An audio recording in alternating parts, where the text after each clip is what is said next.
Hello दोस्तों, आज के इस वीडियो में हम त्रिभुज पढ़ने वाले हैं। आप अभी तक त्रिभुज के बारे में कुछ भी नहीं जानते हैं, तो आज के इस वीडियो में त्रिभुज के से रिलेटेड कोई भी जानकारी आपसे अब बची नहीं रहेगी। आप त्रिभुज से रिलेटेड सभी जानकारी को समझ लेंगे। इस वीडियो को अगर आप अंत तक देखेंगे तो यह सभी नॉलेज आपको मिल जाए। इस वीडियो को स्टार्ट करने से पहले हम आपको ये बता दें कि इस वीडियो में आप क्या क्या पढ़ने वाले हैं। सबसे पहले हम त्रिभुज का डिफिनेशन जानेंगे, यानी त्रिभुज का परिभाषा जानेंगे कि त्रिभुज किसे कहते हैं। उसके बाद हम त्रिभुज के प्रकार को जानेंगे, त्रिभुज कितने प्रकार के होते हैं, भुजा के आधार पर त्रिभुज कितने प्रकार के होते हैं, कोण के आधार पर त्रिभुज कितने प्रकार के होते हैं। साथ ही साथ भुजा और कोण को भी समझेंगे कि भुजा, इस त्रिभुज में कितनी भुजा होती है। अगर 3 कोण होते हैं तो तीनों कोण का मान कितना डिग्री होता है।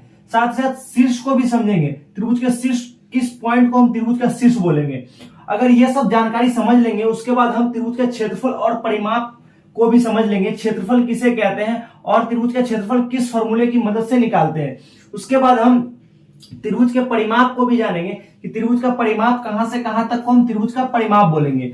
अगर ये त्रिभुज है तो क्यों है, अगर ये त्रिभुज नहीं है तो क्यों नहीं है, इसके बारे में भी हम जानकारी लेंगे। और त्रिभुज का सिंबल, इस तरह से त्रिभुज का सिंबल होता है या ये त्रिभुज का सिंबल है। अगर इस वीडियो को अंत तक जरूर देखें। अभी आपने अभी तक इक्वल नॉलेज चैनल को सब्सक्राइब नहीं किया है, इक्वल नॉलेज चैनल को सब्सक्राइब कर ले और इस वीडियो को अपने दोस्तों के साथ शेयर करना ना भूले।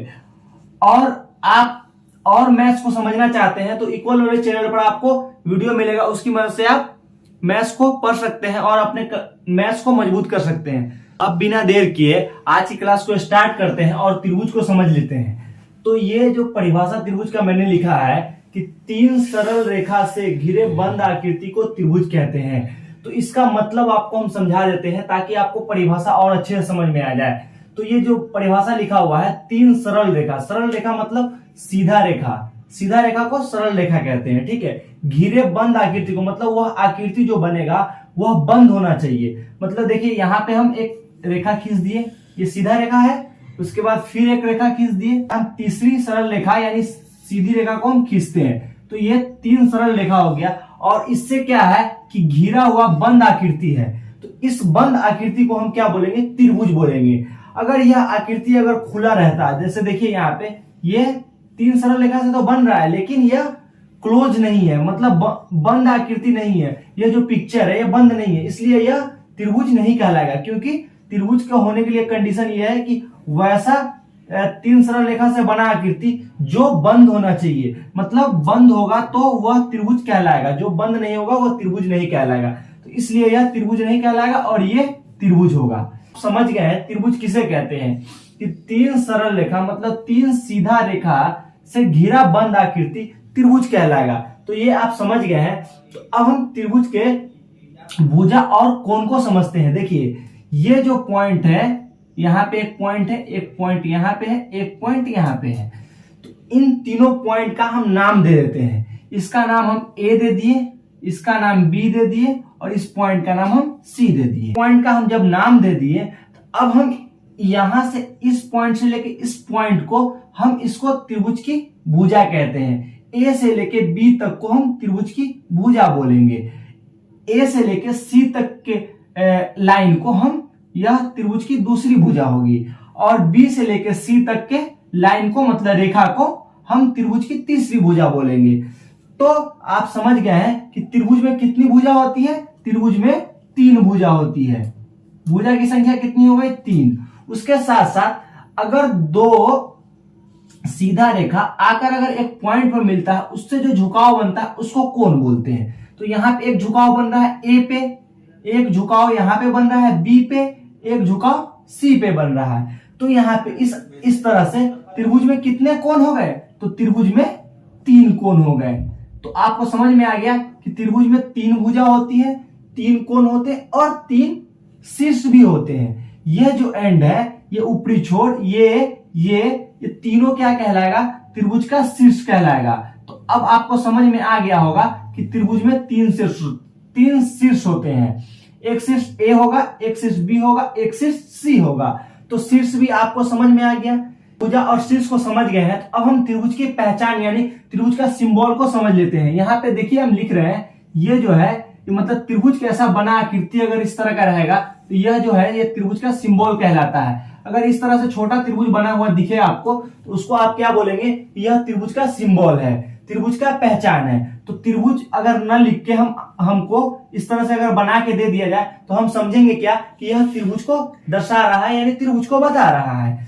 तो अगर इस तरह से रहे तो इसको हम क्या बोलते हैं, यह कोण का सिंबल है, कोण का पहचान, यह मतलब कोण को बता रहा है। मतलब ऐसे हम लिख दें कोण ए, मतलब ये लिखा हुआ है इसका मतलब कोण ए को बता रहा है। अगर यहीं पे हम कोण बी लिख दे तो ये कोण को बता रहा है, तो आप समझ गए हैं। और यहाँ पे कोण सी, तो कोण सी को बता रहा है। तो कोण के बारे में आप समझ गए कि यह कोण का सिंबल है, यह त्रिभुज का सिंबल है, त्रिभुज को इससे दर्शाया जाता है, त्रिभुज को इससे बताया जाता है। लिखना सीख लेते हैं त्रिभुज की भुजा, जैसे हम यहाँ पे लिखते हैं भुजा, भुजा का नाम, ठीक है, भुजा का नाम हम किस प्रकार लिखते हैं वो समझ लेते हैं कि त्रिभुज की, इस त्रिभुज का अगर भुजा का नाम हमको लिखना हो तो हम किस तरह से लिख सकते हैं। देखिए यहां से लेके यहां तक जो लाइन है, रेखा है, उसका नाम लिखने के लिए हम क्या कर सकते हैं कि इसके इस छोर को और इस छोर के पॉइंट के नाम को हम लिखेंगे। जैसे देखिए यहाँ पे कौन पॉइंट है, ए पॉइंट है, यहाँ पे कौन पॉइंट है, बी पॉइंट है,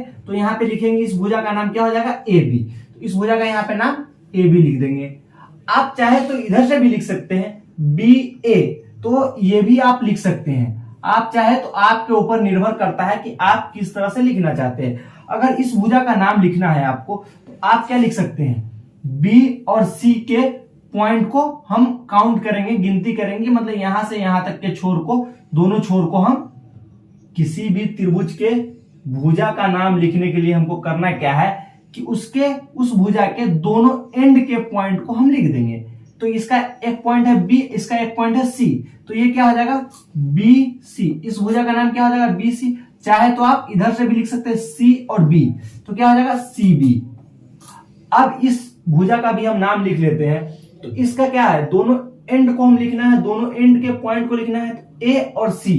तो आपको त्रिभुज के भुजा का नाम लिखना आपको आ गया होगा, तो आप भी किसी भी त्रिभुज के भुजा का नाम लिख सकते हैं, ए बी, ए सी और क्या है बी सी।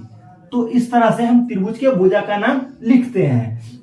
अब हम त्रिभुज के कोण का नाम किस तरह से लिखते हैं वो भी बता देते हैं। शॉर्ट में हम क्या करते हैं, कोण ए, कोण बी और कोण सी, इस तरह से हम लिख देते हैं कि कोण ए को बता रहा है ये कोण बी को बता रहा है। इस तरह से अगर लिखा है तो ये कोण बी को बता रहा है और यह कोण सी को बता रहा है। तो इस तरह से हम कोण का नाम भी लिखते हैं।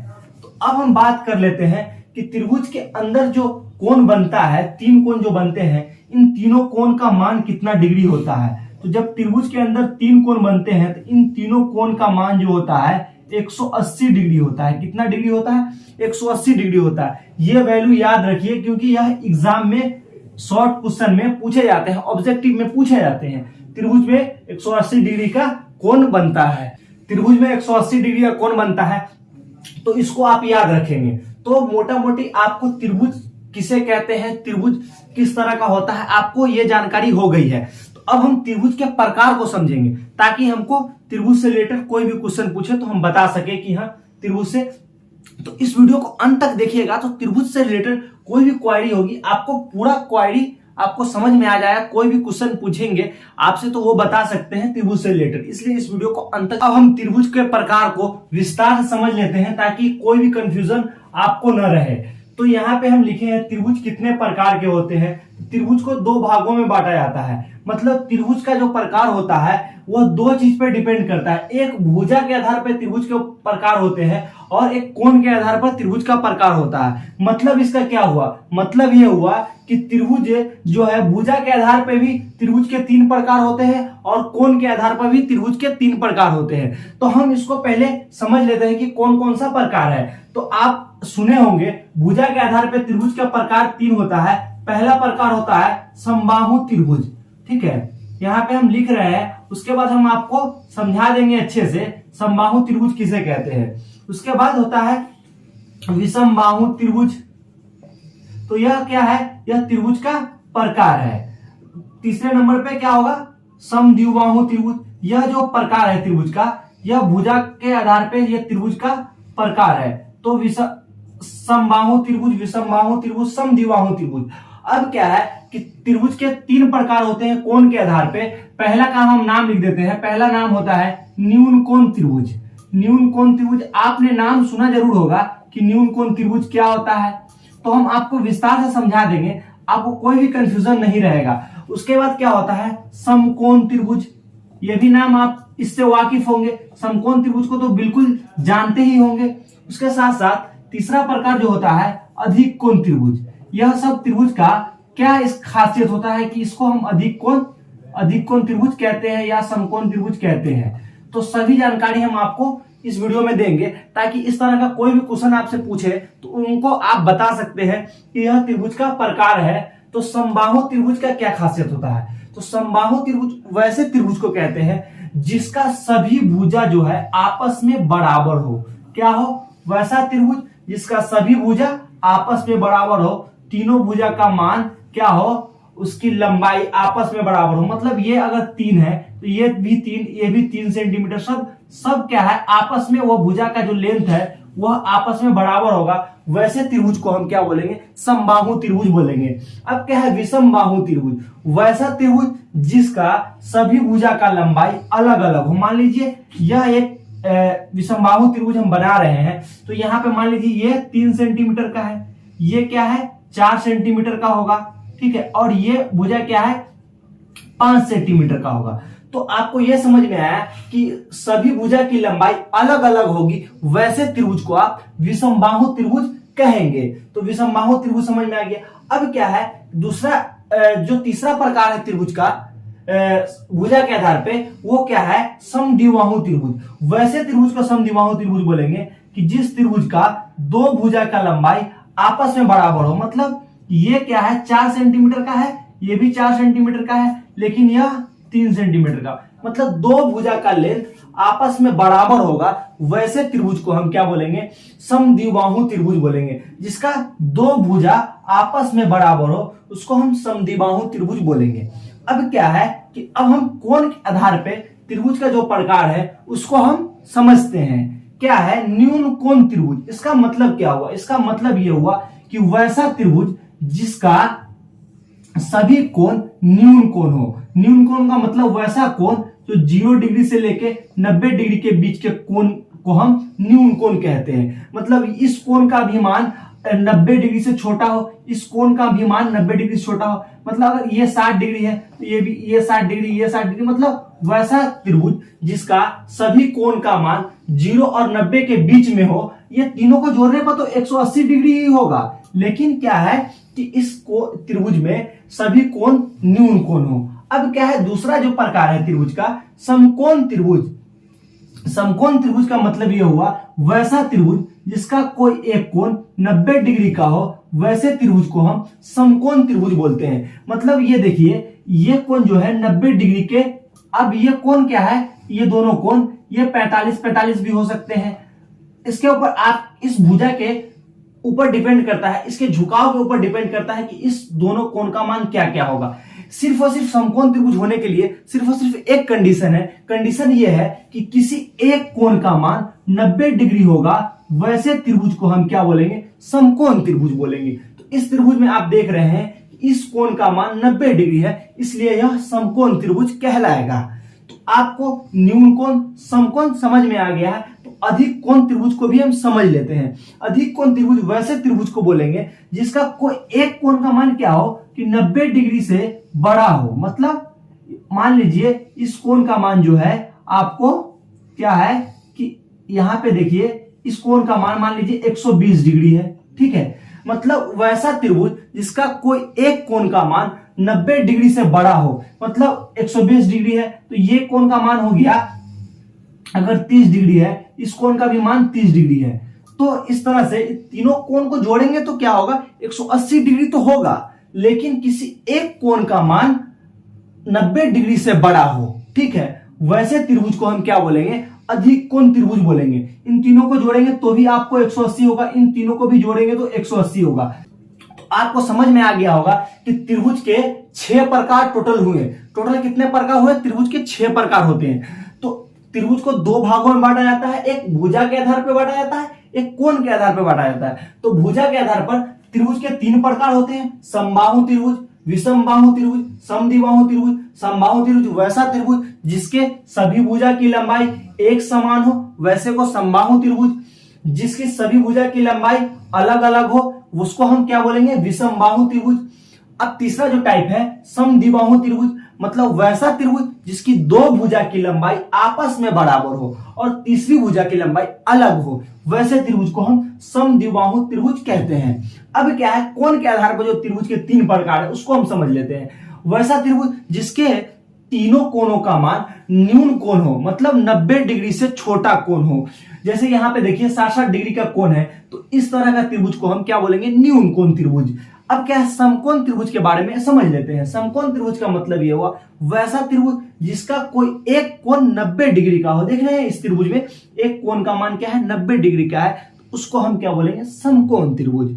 अब क्या है, अधिक कोण त्रिभुज के बारे में हम आपको बताए हैं कि किसी एक कोण का मान 90 डिग्री से बड़ा, देख रहे हैं 120 डिग्री है और दोनों कोण 30-30 डिग्री है, तो इस तरह से एक कोण का मान 90 डिग्री से बड़ा है, वैसे त्रिभुज को अधिक कोण त्रिभुज है। हम उम्मीद करते हैं कि त्रिभुज का प्रकार आपको समझ में आया होगा। तो अब हम क्षेत्रफल और परिमाप को पढ़ लेते हैं, ताकि त्रिभुज का क्षेत्रफल और परिमाप भी आपको कोई निकालने के लिए दे, कोई भी सर दे या आपको एग्जाम में पूछा जाए तो उसको भी आप निकाल सकते हैं। इसलिए हम त्रिभुज का प्रकार को भी, अब हम त्रिभुज का क्षेत्रफल और परिमाप निकालना सीखेंगे और साथ ही साथ त्रिभुज का क्षेत्रफल और परिमाप का भी फॉर्मूला आपको समझा देंगे और क्षेत्रफल को भी बता देते हैं और परिमाप को भी समझा देते हैं कि क्षेत्रफल किसे कहते हैं, परिमाप किसे कहते हैं।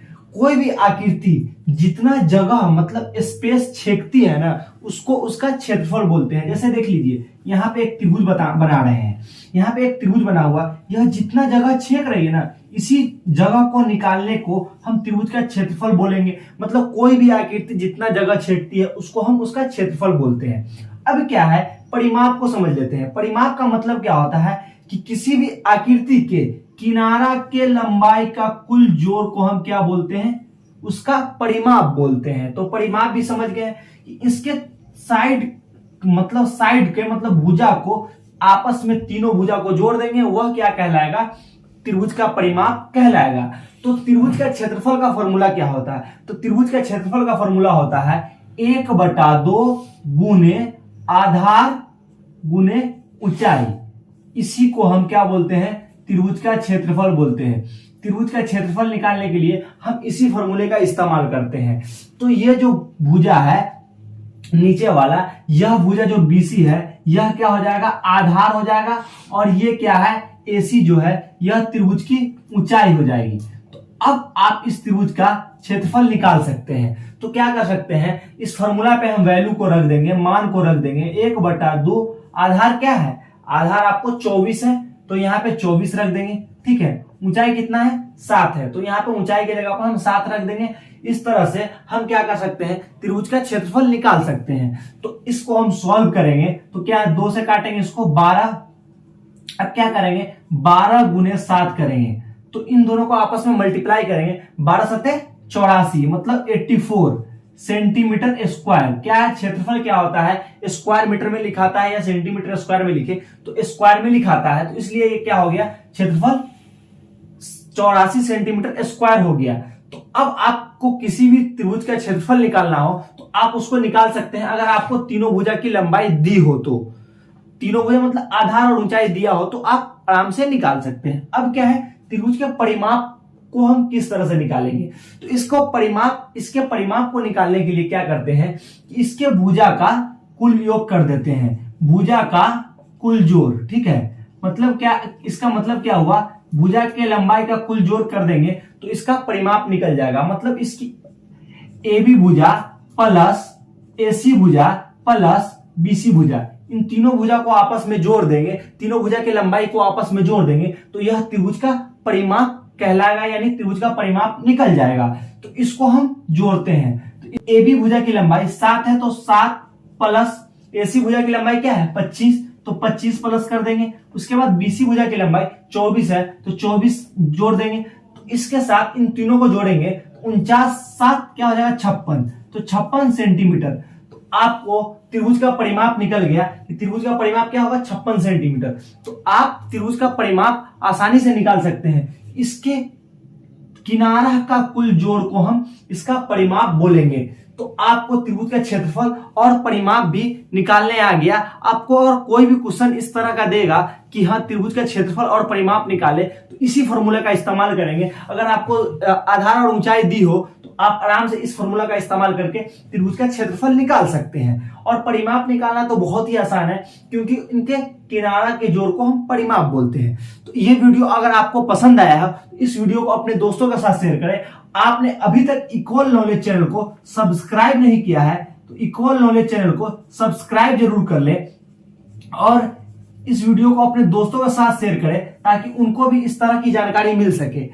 आपने अगर वृत्त, समकोण, त्रिभुज, इस सभी का वीडियो आपको देखना चाहते हैं, अगर आप 10th क्लास में हैं, अगर 10th क्लास के मैथ्स को पढ़ना चाहते हैं तो मैथ्स का स्पेशल ये चैनल है। आपको साइंस से रिलेटेड भी वीडियो मिलेंगे। तो आपको इस चैनल पे अभी तक 100 वीडियो से ज्यादा मैंने अभी तक बना दिया है। तो उस वीडियो को आप जाकर देख सकते हैं और अपने मैथ्स को स्ट्रॉन्ग कर सकते हैं। तो मेरे चैनल को सब्सक्राइब जरूर कर ले और बेल आइकन को दबा दे।